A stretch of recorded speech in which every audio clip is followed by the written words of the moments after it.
अगर आप सभी लोग जनरल इन्फॉर्मेशन क्लासेस के वीडियो को सबसे पहले पाना चाहते हैं तो जनरल इन्फॉर्मेशन क्लासेस के चैनल को सब्सक्राइब करें एंड कमेंट करें एंड बेल आइकन प्रेस को दबाना ना भूलें ताकि जनरल इन्फॉर्मेशन क्लासेस पे चैनल पे पढ़ने वाले वीडियो आपको समय से मिल सकें। तो आज का टॉपिक है मेरा कार्बोहाइड्रेट। सर्वप्रथम इसके बारे में जनरल इन्फॉर्मेशन जानेंगे कि कार्बोहाइड्रेट क्या होता है। कार्बोहाइड्रेट पॉलीहाइड्रोक्सी एल्डिहाइड अथवा कीटोन्स होते हैं। यही कार्बन और हाइड्रोजन ऑक्सीजन के हाइड्रेट होते हैं। इसको सैकराइड के नाम से भी जाना जाता है। यह जल में घुलनशील है, यह रंगहीन है। अब हम कार्बोहाइड्रेट की डिटेल से स्टडी सीक्वेंस रूप में करेंगे। तो सर्वप्रथम देखेंगे दीज और पॉलीहाइड्रोक्सी एल्डिहाइड्स और ketones and their derivatives. These are polyhydroxy aldehyde अथवा कीटोन्स होते हैं एंड देयर डेरिवेटिव्स, उनके भी उत्पन्न होते हैं। यानी कि कार्बोहाइड्रेट पॉलीहाइड्रोक्सी एल्डिहाइड और कीटोन के भी उत्पन्न होते हैं। It is consist of carbon, hydrogen, oxygen, polyhydroxy ketones and their derivatives. It is consist of रखते हैं carbon, hydrogen, oxygen, polyhydroxy ketones and their derivatives, उनके व्युत्पन्न होते हैं। It is also known as saccharide और sugars. It is also known as जाने जाते हैं सैकराइड के नाम से अथवा सुगर। सॉल्युबल इन वाटर, जल में घुलनशील, कलरलेस, रंगहीन होते हैं। General formula of carbohydrate CnH2nOn। Function of carbohydrate क्या रोल करता है मेरी बॉडी में, या what is the function of the carbohydrate in our body. It is provide the energy our body. ये हमारी शरीर को एनर्जी प्रोवाइड करता है। और कार्बोहाइड्रेट और main source of energy for living cells. Carbohydrate और मेन सोर्स ऑफ एनर्जी, ऊर्जा का मुख्य स्रोत होता है फॉर द लिविंग सेल्स। जीवित कोशिका के लिए ऊर्जा का मुख्य स्रोत कार्बोहाइड्रेट होता है। These are used respiratory fuels. यह श्वसन ईंधन के रूप में प्रयोग किया जाता है, हमारी बॉडी के द्वारा श्वसन प्रक्रिया में यूज होता है। These are stored in body for immediate source of energy। ये है हमारी बॉडी में ऊर्जा के स्रोत के लिए स्टोर होता है। In plant the stored carbohydrate is starch and in animal it is stored carbohydrate it is glycogen. In plant, पौधों में स्टोर्ड कार्बोहाइड्रेट स्टोर होता है इज स्टार्च के रूप में। यानी कि पौधों में कार्बोहाइड्रेट स्टार्च के फॉर्म में स्टोर होता है। एंड इन एनिमल्स के केस में it is stored carbohydrate it is glycogen के रूप में स्टोर होता है। यानी कि पौधों में कार्बोहाइड्रेट स्टार्च के रूप में पाया जाता है और एनिमल में कार्बोहाइड्रेट जो होता है ग्लाइकोजन के रूप में पाया जाता है या ग्लूकोज के रूप में पाया जाता है। Carbohydrate play a key role in the metabolism of amino acid and fatty acid. Carbohydrate play a key role in the metabolism, play करता है, अ की रोल एक मेन इंपॉर्टेंट प्ले करता है इन the metabolism of amino acid and fatty acid. Carbohydrate amino acid and fatty acid की metabolism process में भी function करता है या हेल्प करता है, या अपना रोल निभाता है। Prevent the rupture of cell, हमारी सेल को रप्चर होने से या डैमेज होने से रोकता है। Responsible of the signalling of cell, हमारी सेल को सिग्नल का कार्य भी कार्बोहाइड्रेट करता है। At the time of accident, या किसी भी समय पे जब हमारी सेल को प्रोटीन की रिक्वायरमेंट होती है तो कार्बोहाइड्रेट ही सेल को सिग्नल देने के लिए भी रिस्पॉन्सिबल कार्बोहाइड्रेट ही होता है। After this classification of carbohydrate on the unit base classified of carbohydrate into 4 category. On the unit base के आधार पे हम कार्बोहाइड्रेट को 4 कैटेगरी में डिवाइड किए, MS, DS, OS, PS। याद करने का एक सिंपल सा फार्मूला मैंने बनाया, MS, DS, OS, PS। MS monosaccharide, DS disaccharide, OS oligosaccharide, PS polysaccharide. MS monosaccharide, DS disaccharide, OS oligosaccharide, PS polysaccharide.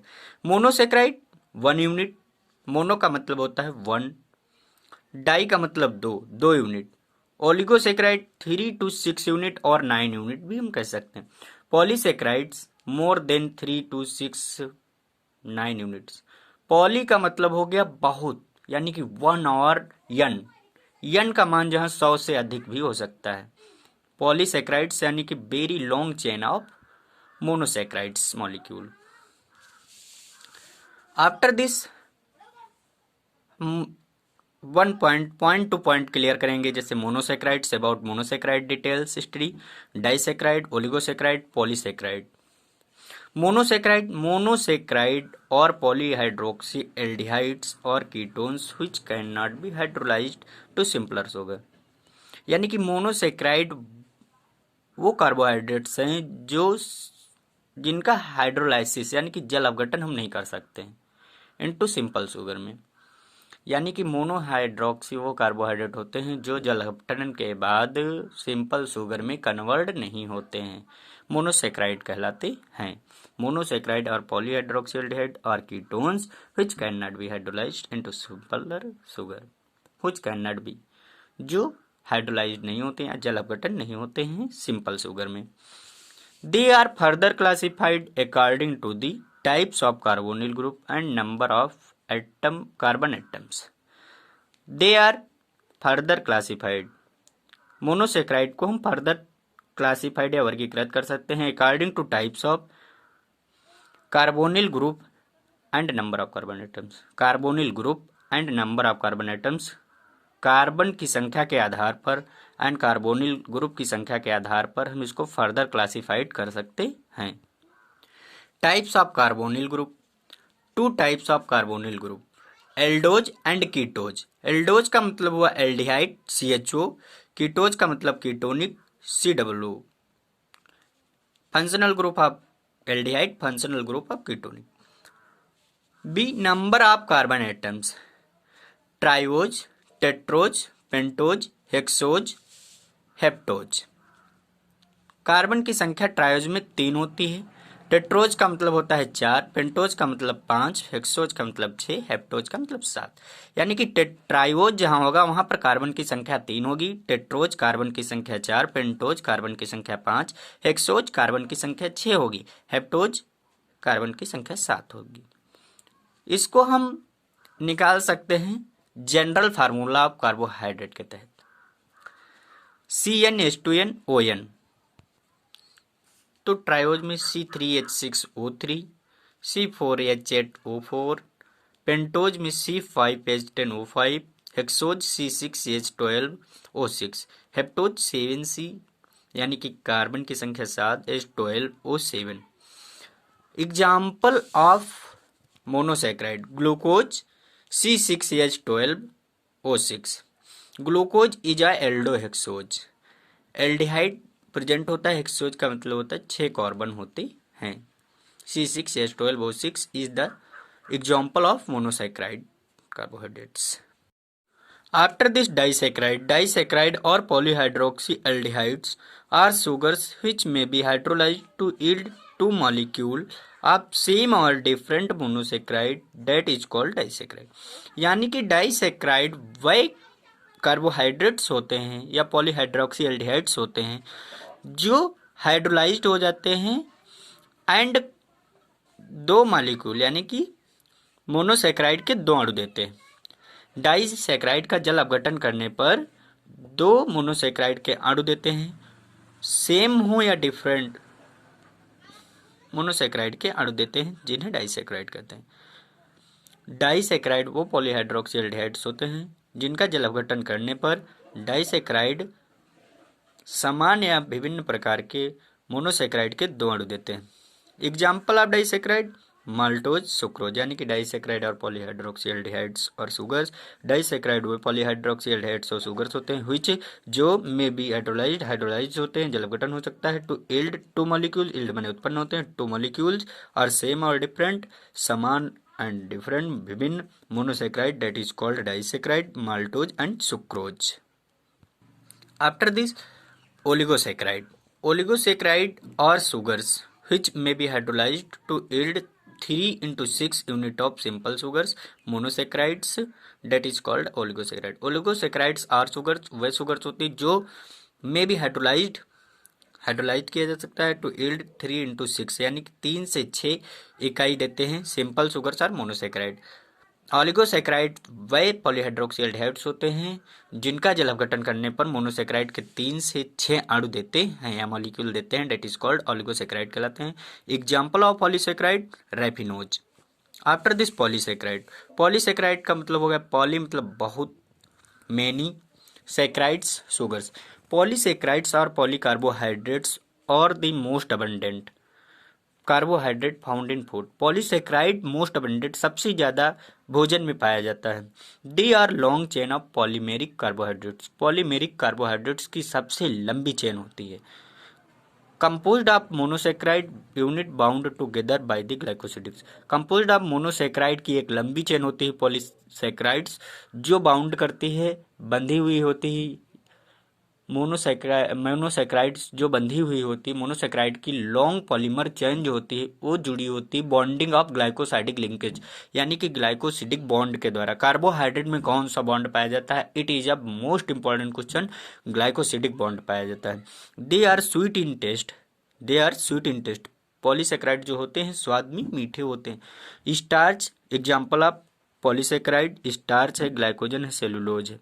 फिर types of polysaccharide, two types of polysaccharide, homopolysaccharide, heteropolysaccharide. Homopolysaccharides क्या होते हैं? A polysaccharide that contains the same types of monosaccharides is known as होमोसेक्राइड, होमोपॉलीसेक्राइड। यानी कि अपॉलीसेक्राइड ऐसे polysaccharide जो that contain करते हैं द सेम टाइप्स ऑफ, ऐसे पॉलीसेक्राइड जो एक ही प्रकार के मोनोसेक्राइड अणु को कंटेन करते हैं, डेट इज कॉल्ड, यानी कि वो जाने जाते हैं होमोपॉलीसेक्राइड के नाम से। एंड हेट्रो, होमो का मतलब होता है एक समान, हेट्रो का मतलब होता है विभिन्न प्रकार के या डिफरेंट टाइप ऑफ पॉलीसेक्राइड, यानी कि अ polysaccharide that contain different types of, यानी कि विभिन्न प्रकार के मोनोसेक्राइड्स अणुओं को रखते हैं, वे हेट्रोपॉलीसेक्राइड के नाम से जाने जाते हैं। एग्जाम्पल ऑफ होमोपॉलीसेक्राइड ग्लाइकोजन है, स्टार्च है, इंसुलिन है। एंड हेट्रोपॉलीसेक्राइड का एग्जाम्पल होगा हाइल्यूरोनिक एसिड। तो एक बार फिर से कि types of polysaccharide, two type of polysaccharide, homopolysaccharide and heteropolysaccharide. Homo का मतलब होता है एक समान पॉलीसेक्राइड एंड हेट्रो का मतलब होता है डिफरेंट टाइप ऑफ पॉलीसेक्राइड, विभिन्न प्रकार के पॉलीसेक्राइड, यानी कि अ पॉलीसेक्राइड दैट कंटेन्स रखते हैं the same type of monosaccharide, यानी कि एक ही प्रकार के मोनोसेक्राइड अणु को रखते हैं जो होमोपॉलीसेक्राइड कहलाते हैं। और ऐसे पॉलीसेक्राइड जो date contains different types of monosaccharides, यानी कि विभिन्न प्रकार के या डिफरेंट टाइप्स के मोनोसेक्राइड अणु को कंटेन करते हैं, हेट्रोपॉलीसेक्राइड के नाम से जाने जाते हैं, हाइल्यूरोनिक एसिड। ओके, मिलते हैं नेक्स्ट वीडियो में, तब तक की सबको बाय बाय।